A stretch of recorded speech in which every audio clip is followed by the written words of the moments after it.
Chapter 19 talks about a situation at Chapel Hill back in 2008 where the student body president was murdered. After the fact, it was going to be reported by a whole bunch of reporters, and one of the reporters for the student body, like the student reporter, was a close friend of the student body president, the one who was murdered. And it gets brought up to her to see if it's still a good idea for her to report on her close friend's murder, with the fact that her emotions might get in the way and there'll be a biased opinion. And so she looks into it, and just like all the other journalists, there's not much evidence or coverage to do against the murder, or with the murder. There's not much to do. And there's this vigil that's going to happen, and they think it's a good idea to go to the vigil and report on that. And she gets backlash about the idea, but they do it anyways. And so one of the hypotheticals that was stated, I believe it was by Hannah, says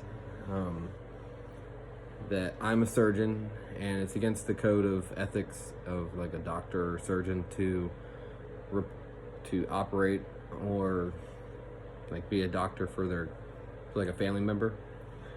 And she states this situation where I'm the only surgeon on this hospital, and I'm the only one that could get there. I'm the only one there at the time. And what comes in was one of my family members, and they need an operation badly, to the fact where like they might die if I don't do it soon. And so I'm placed in the position to, do I stick with my code of ethics through being a doctor and a surgeon and not operate on my family member, or because it's a situation where it's like a dire need, and do I just go ahead and start operating before it gets worse and they die?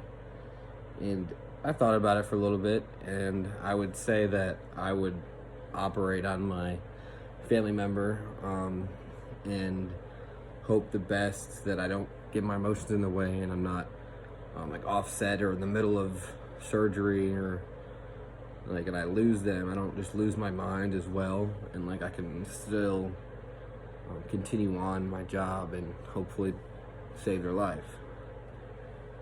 Because I feel like if it was a bad situation, I wouldn't want to wait for anyone else to get there. I mean, I would just want to help them as soon as possible, because I mean, that's what I would do with any other patient that came in the door. Why would I not do that with my family member? And like, I wouldn't do it if there was like another surgeon there, but there's not, and it's only me at the time. So I would definitely try my best to save my family member. I don't know if that'd be the right decision, but I'm not going to be a doctor, so hopefully I don't ever get put in that situation.